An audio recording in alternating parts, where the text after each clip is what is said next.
Hello and welcome back to the Pondering Papaya podcast. Now, after a short break that involved one cancelled flight and one lost passport, we're back. We're here to talk about the Dutch and the Italian Grand Prix. Joining me to do just that is DNF1 podcast host Adam Burns and F1 content creator Sarah McKenzie-Foley. So let's get straight into it.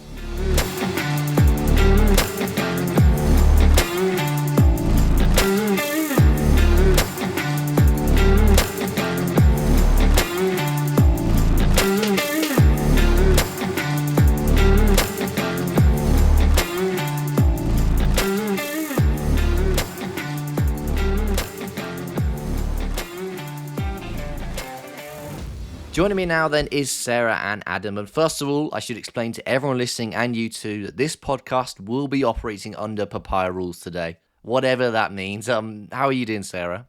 Good. I'm happy to operate under Papaya Rules. That's fine. Good. What about you, Adam? Can you agree to those terms?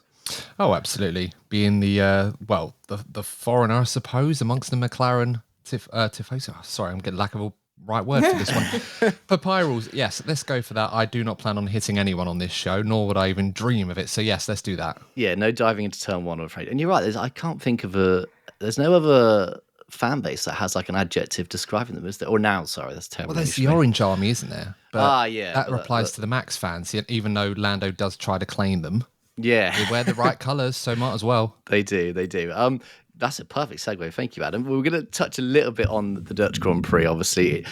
Not a huge amount to talk about, just a very dominant performance from McLaren, in particular Lando, winning from pole for the first time in his career, obviously, while Oscar P3 down to P4. But we're mainly going to touch on Monza because it was the most recent race and also quite a lot happened compared to Zandvoort. So we've all seen it by now. First lap, Lando has an okay start, which is something we haven't said for a long while. He's had a few mistakes and a few issues that sort of cost him points, but this time he actually got off well. But it was turn 4 where, I mean, depending on who you ask, Oscar either dive bombed him, made a big overtake. Like, let's talk about that moment first of all, Sarah. What was your view on it? Was Oscar in the right? Was he a bit too daring against his own teammate? How did you see that incident?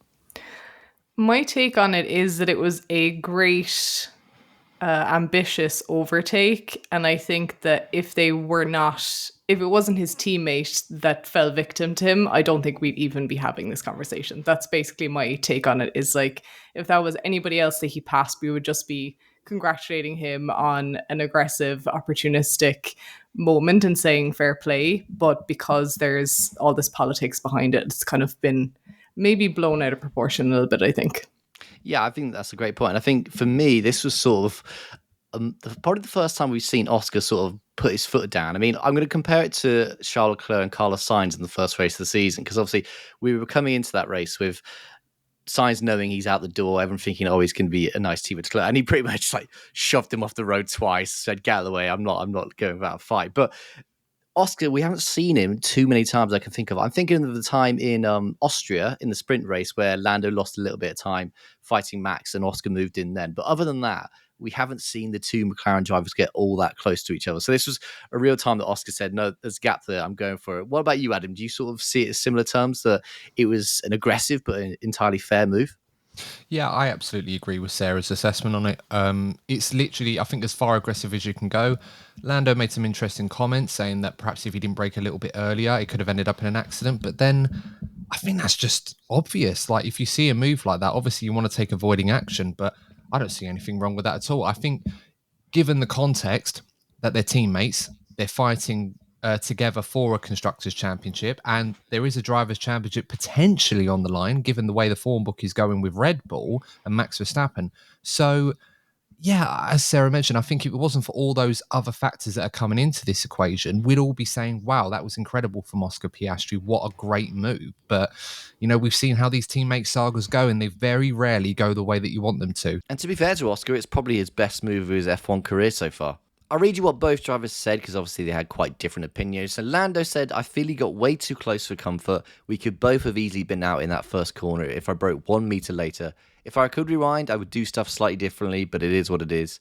Charles won by 2 seconds in the end, and the fact he got ahead probably gained him 2 seconds over the course of the race. And I think that's probably where the frustration comes from, isn't it, Sarah? The fact that not only did Oscar get ahead of Lando, but it massively made him vulnerable to Charles Leclerc behind. And as we saw, this race was one of very fine margins. Do you think that was the moment when Charles Leclerc became a potential winner and McLaren sort of let it get away from them? Yeah, I think it I wouldn't describe it as, the sole incident that cost them the win. I think it certainly, as you said, left the door ajar for Leclerc. But at the end of the day, he and Ferrari managed to pull off a better strategy. And Lando said, admittedly, afterwards that I wouldn't have been able to pull off a one stop, even if they had asked me to. My tires were cooked. So I think, it was definitely a pivotal moment. I would agree with that. But I don't think it was I don't think that one pass was the end of what could have been for McLaren, is kind of the way I'm looking at it. So yeah, Oscar, he said, I broke later, got around the outside. There wasn't really much more to it than that.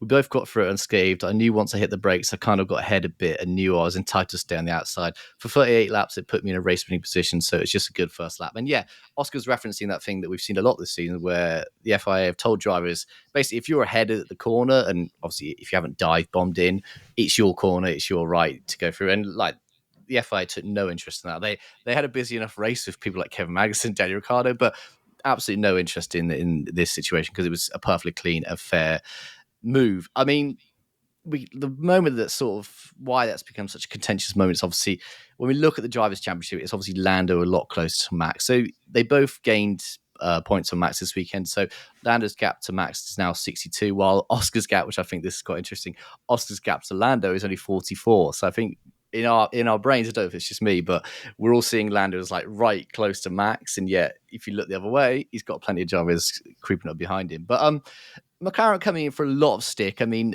I'm sure a lot of people have seen Zach Brown being interrogated by Nico Rosberg after the race.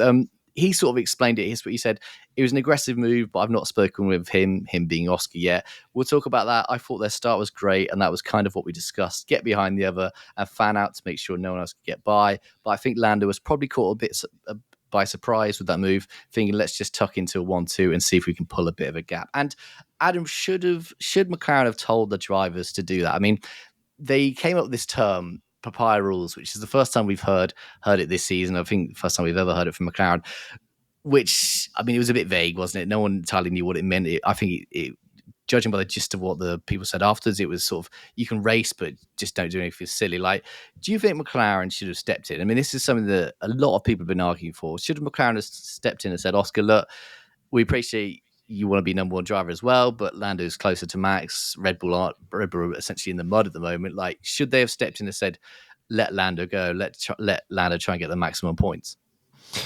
It's a really tough decision, isn't it? I don't think there's a right or wrong answer to this one because, if you're a hardcore Lando fan, of course, you're going to want the priority given to him.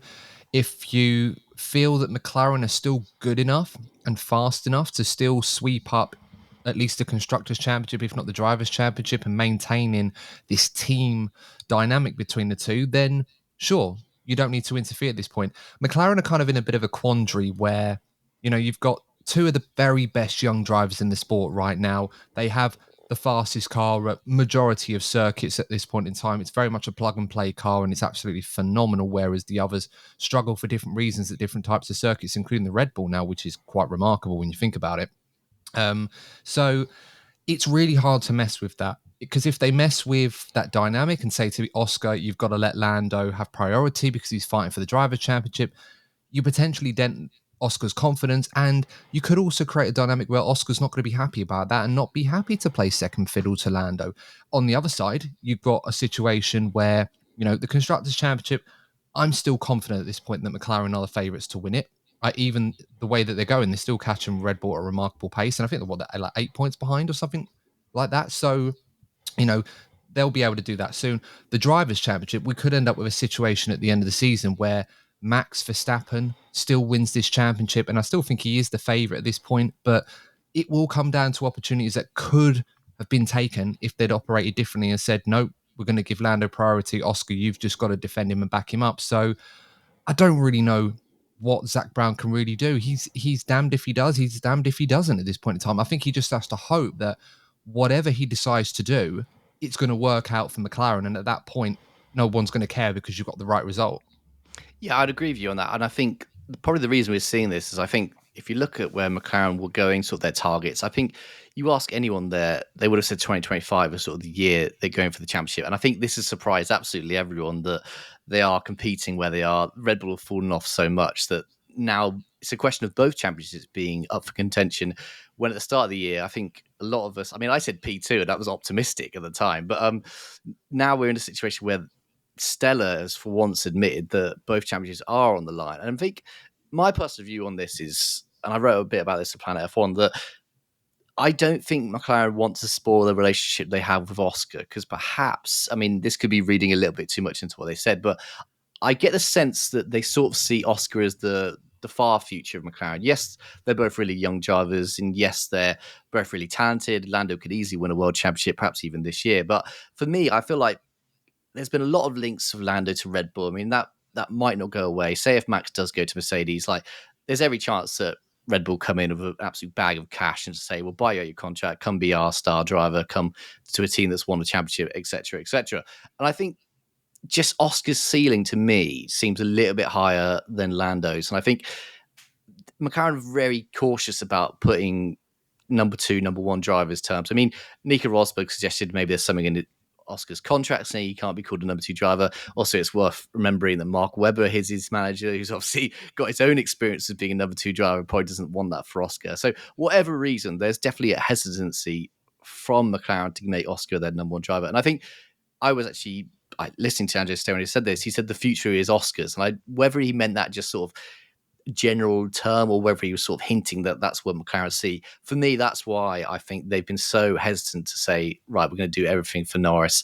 We're going to put Oscar on the back burner. Because I personally can't remember an example of a driver who gets labelled the number two and then comes back and wins the world championship. It's very rare that you shake that kind of label. And I think for me, that's sort of why they're getting into a situation now where a lot of people are saying, why are you not doing this? They had an absolute ton of criticism after the weekend saying you need to be making Lando number one. I think in the back of their mind, they're thinking, yes, it might cost us this year's championship, but if that means saving the relationship with Oscar down the line, then I think it's worth it. But what do you guys think? Do you think this whole Papaya Rules, do you think this is, Sarah, do you think this is going to cost them both titles, one title? I mean, what's sort of your prediction with 8 races to go? I think you're right to sort of recall the original plan that Zach Brown was talking about. I can't remember whether it was last year or the year before, where they were terrible and he started talking about we're going to be winning in 2025, and all of us were like, yeah, sure, okay. But they have got there sooner than they expected, and they have the driver lineup that I think they will want to keep for as long as possible. So it could be that this year is the like, okay, sort it out amongst yourselves, and then based on whoever comes out on top at the end of this year, then potentially going into a brand new season where they should be able to rely upon this level of performance again, but from the beginning, maybe then they start talking about titles. But equally, I also think Oscar is a really smart driver, and I think he knows exactly where the limit is within these Papaya rules. And I think perhaps, I could be wrong here, but I'm judging from last weekend, I think he may be willing to get more creative about finding the limit, whereas Lando, being the longer standing member of that team, maybe has a little bit of an expectation that people are going to play nice. And to an extent, as far as it serves him, I think Oscar will be a supportive teammate. But when he sees an opportunity, he's not going to back out. Whereas I think Lando,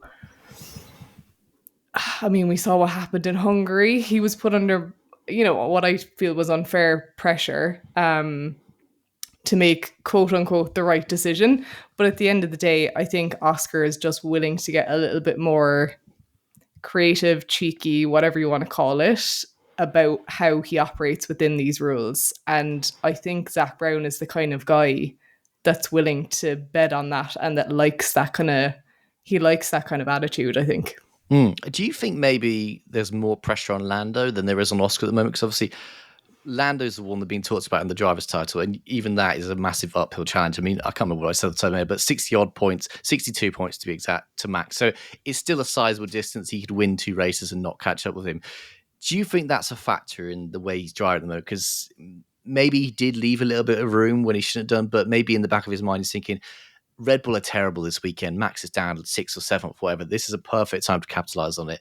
If I go out in lap 1, that's going to look really bad. That's going to cost the team a lot of points. Whereas Oscar is thinking, I'm having a great season. I'm probably not going to win the driver's title. I'm going to help with the constructor's title. I can sort of just be bold and do what I like. Do you think that's maybe an element in the background? Yeah, I think so. I think we've seen Lando, he gets very in his head, right? Like he gets very, he makes a mistake. He's immediately very down on himself. We've talked before on the podcast about like, should they even ask him so many questions during the race? They seem to run everything by him, and sometimes he makes the wrong decision or he feels overwhelmed. So I think, yeah, to an extent, whatever pressure he is letting in, I think Oscar is driving free of that, whether because he doesn't feel as much pressure or because his personality, like he just doesn't react as strongly. I do think, unfortunately, Lando is more susceptible to that kind of thing. Like the way I feel about Lando Norris is like he's a more talented Nico Rosberg. Like that's how I feel about the mindset and the way that they race. I think when faced with someone that drives with a bit more like rawness, I think that they unfortunately tend to come second unless they go to extremes, which is what obviously Nico did to win that one championship and then was like, okay, bye. Yeah, maybe we'll see that from Lando.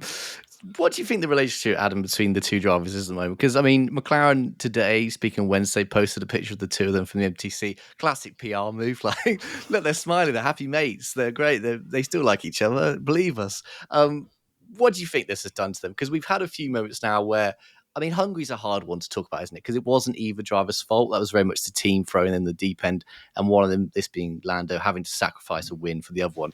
Whereas this one was very much a driver's move. Like, how do you think that tension is going to play out? Because we've seen, since they became teammates, they seem quite good friends. Obviously, very similar ages, both come from a similar background. Obviously, England and Australia aren't too differently. What do you think their relationship in the last 8 races is going to be like? It's going to be tested.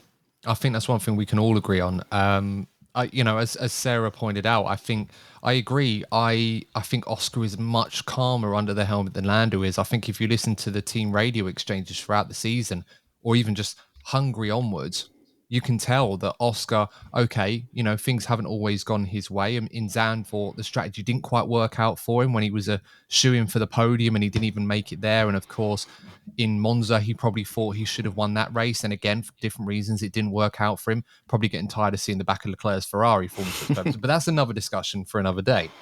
But the relationship between the two, yeah, it's going to be tested. I think Lando is going to have to find a way to really dig in and try to make sure that he doesn't allow his teammate to have his number, because a move like that Oscar pulled on Lando, I think he pretty much pulled his pants down on that move. I think whatever was discussed with the Papaya rules, Lando clearly didn't see that move coming and it took him by surprise. And I think if he doesn't do something about it, like he did in Zandvoort, to say, look, I'm the lead guy here, I'm the faster driver, I'm going for this championship, then I think Oscar's going to keep looking for opportunities to try and take advantage of that with Lando. He's already done it once, so I don't see why he won't do it again. So the relationship is going to be tested. I think what McLaren are going to be hoping for is, despite that, the two drivers can coexist, can compete, and still bring home the big points and, of course, the victories, which they're going to need, regardless of which championship they end up winning this season, if not both. So I'm enjoying seeing how this all plays out, but we've seen this all before, and more often than not, it does tend to sour.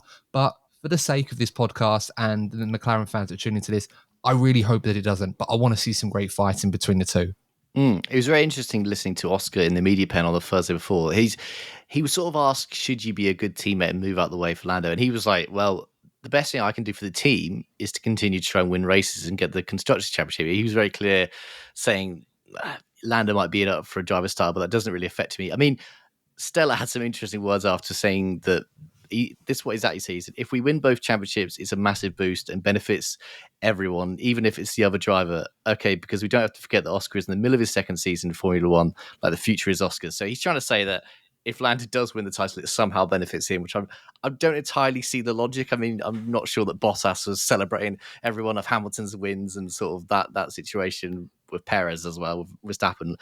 I mean, this is the last time. I mean, Sarah, you brought up Rosberg. This is the last time since perhaps Hamilton Rosberg that we've seen a clear case of two number one drivers. I mean, since then we've had Hamilton and Bottas, and then obviously Verstappen and Perez. Like, are we seeing the pitfalls now of having such closely matched drivers? Whereas if you want to flip it the other way, sort of Red Bull is showing the disadvantages of having a driver that's number one, number two, where you've got all your points relying on one driver. Like, do you think this was always bound to happen eventually? It's just sort of happened as the cars got quicker.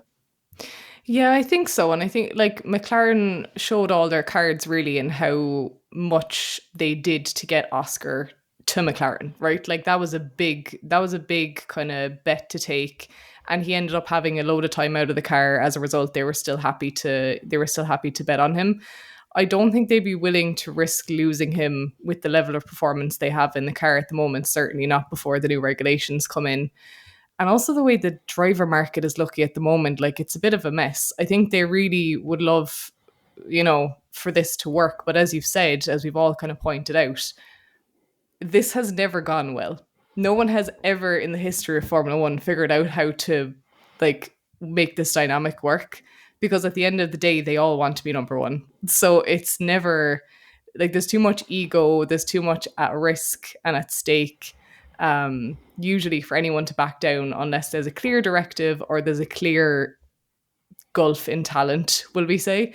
And I think, unfortunately, for McLaren, it's kind of a gift and a curse, And I do strongly believe that eventually, whether they use this year, like I said, as a testing ground and whoever finishes best, you're number one for next year, whatever way they plan on doing it, eventually they have to make a call.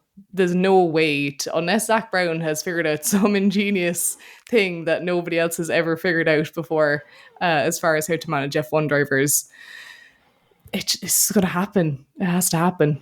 Yeah, I mean, this team has a history, doesn't it, of two drivers being very competitive. I mean, are we going to see another Senna Prost? I mean, that'd be great for us all to see. You mentioned about the dry market there. A little quiz for you two. A lot of news over the weekend, and Sandy finally be confirmed. So going into next year, Mercedes are going to have the lowest average age at 22 and a half years. Obviously, Antonelli bringing that right down. Whereas this year, it was McLaren who had the lowest age.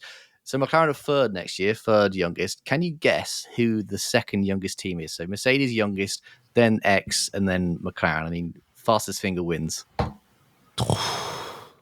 That is tough. Immediately I'd go towards Alpine, but I'm guessing now it'd be Williams now, would it not? With Colapinto and Albon? Oh, next year. Sorry, next year. Oh, next year, excuse me. Is it Haas? Because Ollie Behrman's... It is Haas, yes. Yeah. Again, Ollie Behrman bring it down. Ocon a little bit older than Lando, but there we go. Haas second youngest. So quite a big change to the grid next year. We're going to see some of the stalwarts moving on. I think Kevin Magnussen's slowly walking towards the end of his F1 career. Won't be there next week, obviously. Like got a lovely week off after some crashes. Adam, I'm going to ask you a simple question: is it on?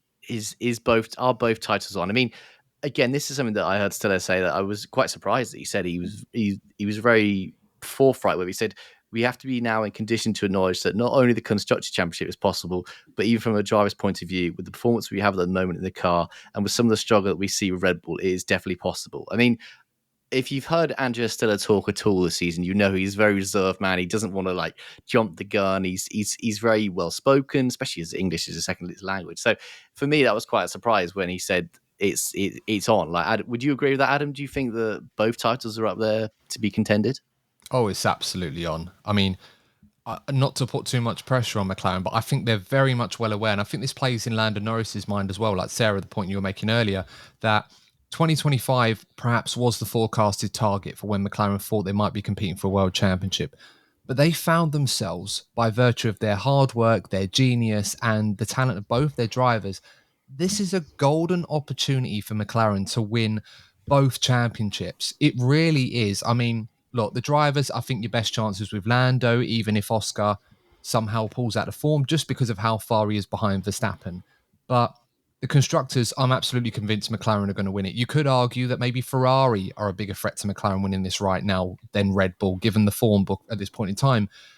But if McLaren, and in particular Lando Norris, don't win this Drivers' Championship, and it's so close in terms of the margin of where he loses out, they are going to be kicking themselves, because come 2025, everything may change. Red Bull may figure this all out and produce a great car again. Ferrari may figure it out and keep it that way. Mercedes may be able to take that next step and win it again. So, I know McLaren keep playing it down and saying, oh, we're focused on 2025. If something happens now, it's a bonus. But I tell you what, the way things are going and the performance that they seem to have at this point in time, if they don't take this advantage, they could be kicking themselves big time. You're right on that. I mean, the gap to Max, as I said, is 60 points. So Lando has to essentially outscore him by 8 points every race week to eventually overtake him. Sarah, whose benefit is? Because I mean, Adam mentioned there that we've got a great situation in Formula One where a lot of teams are competitive, and Mercedes have won races. Ferrari obviously won at the weekend. McLaren have won races. Red Bull obviously started this season incredibly strongly. Do you think it's in McLaren's benefit that there's now more cars ahead of the Red Bull, so they're scoring less points? Or is it in Red Bull's benefit that there's essentially more cars that can stop McLaren from getting maximum points like we saw at the weekend? I think I agree with the point Adam's making. I think it's really for McLaren to control that. I think it's for them to do whatever they have to, whether it's on the driver execution side or the strategy execution side, to not drop points because they have the fastest car. Like, that is absolutely true. It's well suited to many circuits, and like their driver lineup, it's everything Adam said. Basically, they should not be dropping the ball on this. And I think we haven't really talked about it, but there's also the added kind of unspoken pressure of, with the exception maybe of Red Bull fans, everybody wants to see somebody else win this year. Like, that is, I think, generally that is the vibe in the Formula One fan base. So I think they've also got that where it's like, think about what it could do for the team, for their momentum, for the brand, for the following, which is already massive because they've got two really popular young drivers. Like, they could just soar back to the top again. Like, that's the opportunity that's in front of them right now. So I actually think they should just be completely focusing on themselves. I think, obviously they're hoping Red Bull continue to disimprove. But I think as far as the Ferraris and the McLaren or the Mercedes of the world, they don't have the package that McLaren has. So I think at the end of the day, it's got to just be tunnel vision internally and make sure we don't mess this up. And there's still a lot of points to play for. So 230 points left for a driver to win, 397 as a team. As I said, 8 races left, but of course you've got three sprint races to come. We'll take a little bit of break and then we'll look at the other teams on the grid.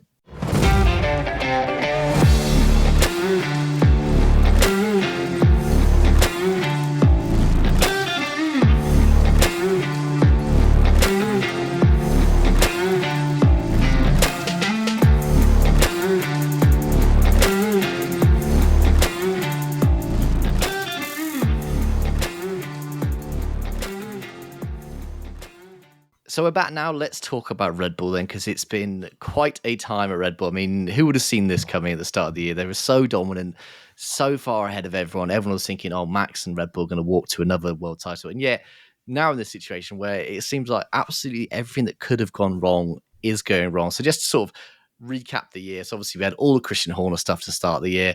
And then we had the Adrian Newey announcement that he's leaving. I mean, there's a lot of rumours about where he's going in the near future. And then we've got Jonathan Wheatley, obviously maybe a name not many people are familiar with, but it'll be a face you're familiar with just watching the race. It's been at Red Bull a long, long time. Moving off to Audi, so that's another senior figure. And all the while, the car is getting worse and worse and worse. I mean, I think it probably started around Monaco. We got this idea that it wasn't a great car. I mean, it was explained then as it's a bumpy circuit, and even Montreal, the race after, bumpy circuit. But now we've had so many different circuits, and it's still just something wrong with it. They're like, the balance is off. Max hates it. I mean, you only have to listen to him in the car. Absolutely despises the car where it is at the moment. And they look so vulnerable, don't they, Adam? Like, in your mind, how has this happened? Like, what's gone wrong? I mean, I'm sure if you had the answers, you'd probably get paid $1 million to work in Red Bull. But from the outside looking in, like, how has this happened to a team that was so dominant at the start of the year? I mean, if I had the answers to that, Sam, I would be keeping my mouth stum and potentially selling it to the highest bidder. Not necessarily Red Bull, but we'll see.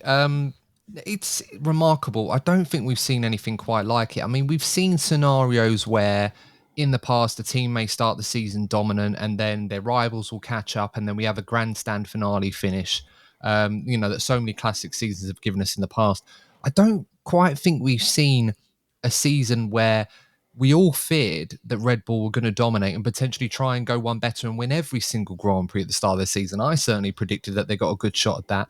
But as the season has gone on, Red Bull have been quite open about reaching the limit of what's capable of this car and the concept that they have produced and the changes that they had to try and make in order to raise that ceiling a little bit higher just to preserve the advantages that they feared their rivals were going to quickly eat into. Ferrari started the season pretty strong and were slowly eating away at that. Of course, they kind of went a bit of a ray from that at Barcelona and come across some issues. McLaren obviously put some big upgrades on their car early on because they started slowly and look where they are now.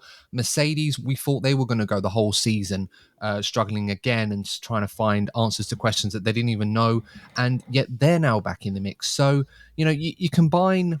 I don't think Red Bull have regressed. I think they've just got to a point now where perhaps they just don't know how to go further forward. And their rivals have got to a point where they've caught up to Red Bull and now gone potentially beyond that in certain cases. And now Red Bull find themselves in a scenario where they just cannot seem to figure out how to keep up with this development pace. So, yes, it is remarkable.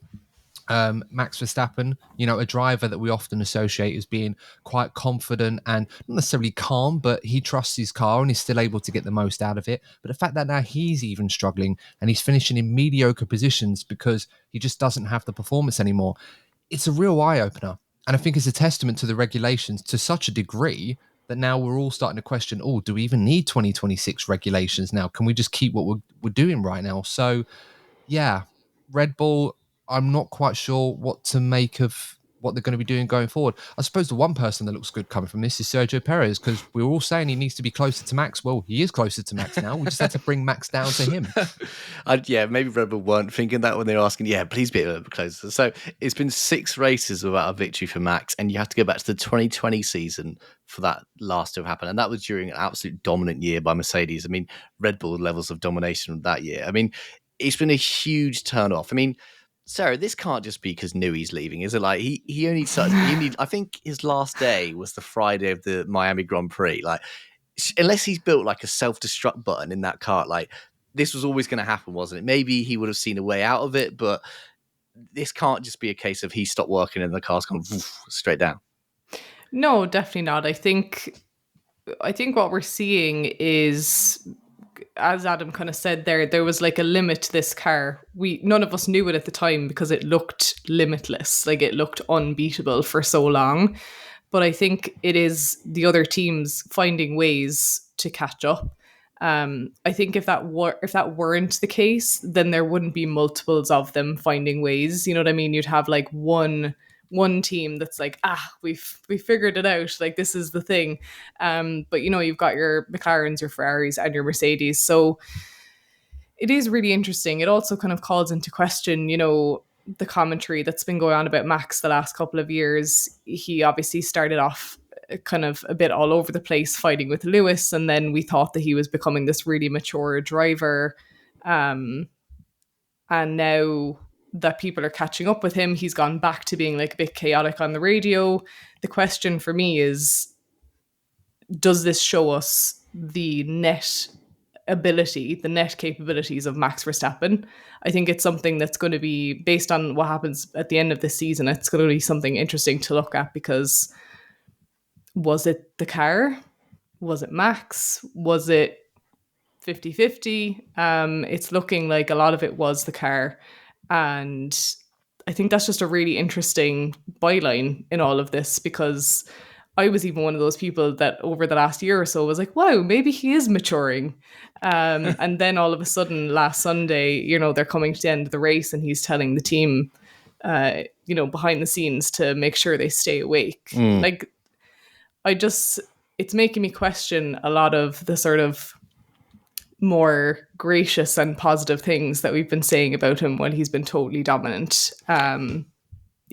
Yeah, I suppose it's easy to be nice and calm when you're 20 seconds down the field. I mean, what he said is very interesting. He said stuff like this for ages, but this is his latest one, saying the car's undrivable. It's a massive balance problem we have, and that, of course, is not only over one lap, but also in the race. So, yeah, if you're listening to this, not sure entirely what's wrong with it, but essentially, the balance is how easy it is to drive the car. And so it might have speed, but I mean, this is a situation we saw with Mercedes for a number of years that they just couldn't get the right setup. They couldn't get in the window, is what a lot of people call it.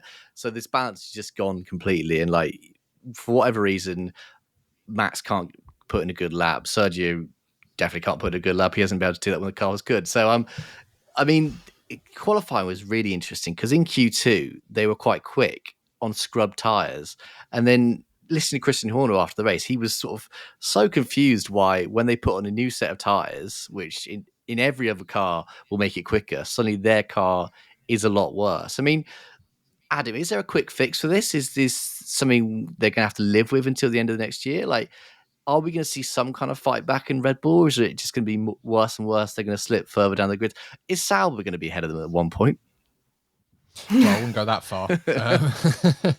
I mean, in order for that to work, we'd need Sauber to actually raise their game a little bit. So, just to quash those fears, if any Red Bull fans do have them, it's a tough one. I mean, one thing I did pick up on that was quite interesting is something that was said during free practice this weekend just gone, and that Aston Martin in particular seem to have this tactic where they like to run some fresh tyres in practice, just do 1 or 2 laps on them, just to get rid of that sheen that those new tyres have and to make them a little bit scrubbed, because it's a lot easier to get them warmed up and get your qualifying times done on them. And maybe there's something in that because, Aston Martin, a bit up and down at the moment in the midfield, but they do tend to qualify a bit better of late than they have done. So maybe Red Bull need to give that a try. I mean, they do seem to have issues with getting temperature into those tyres, and at Monza you kind of need to get that sorted out because the margins are so fine, as we saw. So, maybe there is something to it, Sam. Maybe they just need to put a lap or 2 on those tyres in practice so they're scrubbed, they're ready to go, and it might help them in qualifying. As I said, if they do it and they end up on pole in Baku, then, problem solved. We can all go home and Red Bull are back. But it's a real mystery right now. And I think amidst all the changes that's going on that team throughout this season, I don't think it's one thing. I think it's just a culmination of all these little things going on, and it is unsettling them. And I think right now they just don't seem to have that confidence of how to steer themselves in the right direction. I mean, before they turned to Adrian Newey in times of crisis like this. Can't do that anymore. Yeah, I mean, that's a great point. And even their pit stops weren't very good this weekend. Max had one that was about 6 seconds. So it seems absolutely everything that could be going wrong with that team is going wrong. And it was interesting when I was walking through the Monza paddock just after the race. There was a very public meeting between Christian Horner, Helmut Marko, Sergio Perez, and Oliver Mintzlaff, who's the Red Bull's managing director of their sporting assets. And they were doing right up front of the hospitality, like everyone could see them. So you'd love to hear what they were talking about. They were all probably scratching their heads saying, what on earth is going on? But yeah, it's one to keep an eye on. Like, Max hasn't got a pole since Austria. I mean, it's probably a case that the car's not good in either qualifying or race trim. So yeah, very alarming, but obviously good news for McLaren. But I mean, we'll end this podcast. I mean, one of the guests will be very happy with speaking about this, but we've got to talk about Ferrari. I mean, a win that absolutely no one saw coming. Like, I think even with about 5-10 laps, I was thinking, nah, his tires are going to give way. It's not happening. Of course, a great scene in Monza. I mean, I don't think you'd find even the most optimistic Ferrari fan arriving at the circuit thinking, oh, I think Charles is going to win this. But Ad, I'll give the floor to you. What did you make of the race? What did you make of Leclerc's win? And what did you make of the Ferrari fans celebrating? Well, I've seen my fair share of Ferrari wins as my time as an F1 fan, but this is definitely up there as one of the more nerve-wracking ones. Admittedly, obviously, I was watching this on a stream in Portugal. I was traveling home from an event out there, and I'm pretty sure 2/3 of the people on that train probably found me the most infuriatingly frustrating person to be around, given how much I was shouting at my phone, trying to cheer Charles Leclerc home. And obviously, the euphoria and joy was summed up by the thousands of Ferrari fans and Tifosi out there celebrating like the World Championship was won. That's how Ferrari celebrate a win at Monza. It's just an incredible day. Is it a sign that Ferrari are on the right track again? I think so, but I'm not going to come out there and say Ferrari are now going to be potentially challenging for the World Championship again. I mean, they're in the fight for the constructors. They just don't seem to be going away. But I think Sarah touched on this earlier. The progress is being made. Ferrari seem to be understanding the issues that have plagued them a bit better with the floor, but McLaren still have that sizable advantage. So in terms of how I'm feeling, I'm obviously enjoying what happened last weekend. I'm going to enjoy that for what it's worth. It was a special day, but hopefully for their sake, the focus will be on moving on to Baku and try and see if they can replicate that. Yeah, I must admit, being there as well, it's such an amazing sight to look out, because the media room looks right out into the circuit, and you can even see the podium. I think Monza's got the best podium because obviously it sticks out, so they're hanging over the fans, and just seeing Ferrari fans pour on, the red flares go up. Like, I was watching from the window from the last 5 or 6 laps, and every time he got anywhere near, they all stood up and cheered him, and like it was great to see. Obviously, it wasn't a great day for McLaren, but just to sort of witness a Ferrari Monza win. And I've got quite a good record, I must admit. I've seen Charles Leclerc win at Monaco, I've seen Lewis win at Silverstone this year, and obviously now I've seen Ferrari win the Monza. So if you're a big team that has an historic occasion coming up, feel free to rent my services. I will be there, and you'll probably win it by accident. Let's Sarah, I'll ask you this rather than like, where are Ferrari then? Like, I think we've been talking about Red Bull having a problem. Like, Ferrari's issues have been a lot worse. They had that Monaco win, and obviously they sunk right down there. And I think they've probably been the 4th best car for a long time. Yet now they come out and suddenly win. Like, is this a sign of something new that's going to happen? Is this just a one-off? Is it a flash in the pan? Are they going to go back to being the 4th best? Like, where do you see Ferrari at the moment? I think that's been the really frustrating thing about Ferrari for the past probably 3 seasons, definitely. They have these just highs and lows that no one can really explain. And I think it's probably shown more clearly on the face of Charles Leclerc than anyone else. Like, he's worn his heart on his sleeve on a lot of these occasions. And you can see the frustration when it's not going well. I don't think they fully understand why. Similar to Mercedes the last couple of years, when it's good, they didn't understand why. When it was bad, they also didn't know why that was either. But I've said this, before. I think Formula One in general is better when there's a good Ferrari team in it. I think it's so ingrained in the DNA of the sport that it's always great to see them doing well. And I think, selfishly, as a Lewis Hamilton fan, I think I hope that they figured this out, because I, like most Lewis Hamilton fans, I'm a fan of the driver, not of the team. So I think, wherever he goes, I will go.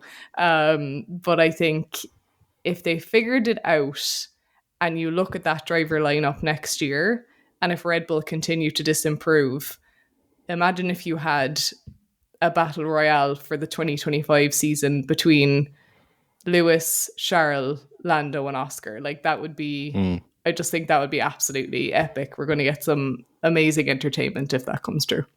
Yeah, I mean, this far out, 25-5 is shaping to be a great season. Just on the subject of Lewis Hamilton, let's have a quick chat about his replacement. Obviously, Antonelli finally confirmed. I think everyone sort of expected it coming. They sort of waited for his home race. I think the plan was to announce it Friday evening, but obviously he bins it into the wall in FP1, so they probably wait just a little bit. Let's wait a day. Let's ignore that. Let's move on. Let's do it the next morning.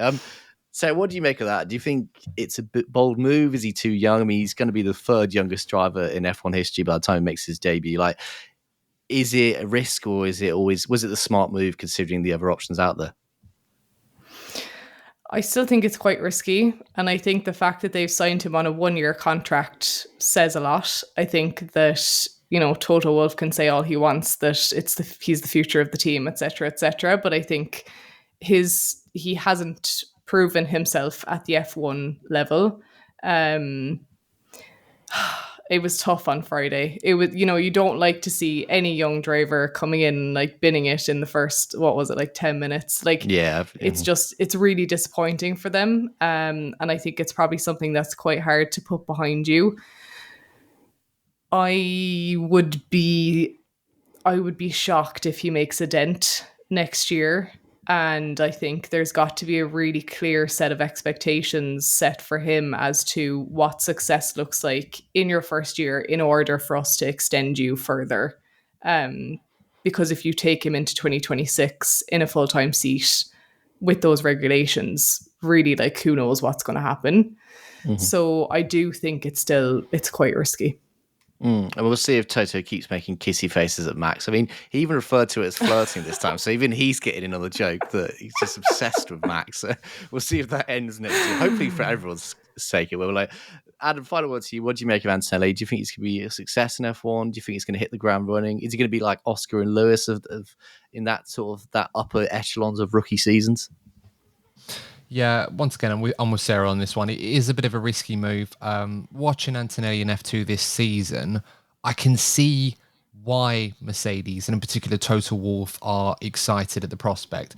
I do think personally it's a bit too soon, given the level that he's going to have to perform at on a regular basis. And I think we saw that in free practice. I'm just looking at the data from that incident. Antonelli's breaking point going into Parabolica was later than anything Lewis Hamilton did throughout the entirety of the weekend at Monza. And to me, that shows that's come from a driver who clearly knew he was going to be confirmed as a Mercedes driver. He obviously knew he was going to get the outing in Monza for some time, and the announcement would obviously follow a successful outing. And clearly he's tried to push a little bit further to try and lay down a marker to get everyone go, wow, this kid is a talent. Keep an eye on him in the same way that we did when Max Verstappen came into the sport at such a young age, or Lando Norris or Lewis Hamilton or George Russell. All those drivers, they laid down a marker in their own way. And I think Kimi was desperate to do that on home soil, just pushed a little bit too hard. So, as Sarah mentioned earlier, there will be expectations of what Mercedes will have for Kimi Antonelli. They've clearly protected themselves by offering him a 1-year deal in the hope that he's either going to flourish and they'll give him a longer one, or if it doesn't quite work out and it's a bit too soon, they are covered. They could potentially maneuver him somewhere else to another team. Maybe if Max Verstappen becomes available, they've got options there. I mean, George Russell's on a 1-year deal after this season. So, there are the options there for that as well, which seems remarkable to say that given where we are right now. But I hope Kimi does well. But hopefully he has more better days in a Mercedes next season than he did on the Friday. He'll probably want to put that to the back of his mind and move on. Yeah, I don't think Toto's going to let him, because there was a lot of teasing from Toto saying the first thing we need to explain to you is the difference between free practice and qualifying, which I did quite enjoy. It seemed like he was taking it in his stride. I think he was getting a little bit of a ribbing on the day after, but all a good part of being an F1 driver. Anyway, that's a perfect place for us to end it. Huge thanks to you two once again for joining me. We're going to be back after Baku, so make sure you tune into that. But in the meantime, thanks again for you two for joining me. Absolutely. Thanks for having me.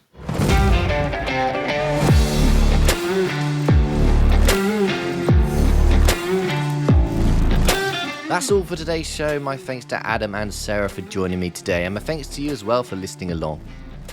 Like I mentioned, we're going to be back after the Azerbaijan Grand Prix, but in the meantime, you can follow us on socials at Pondering Papaya.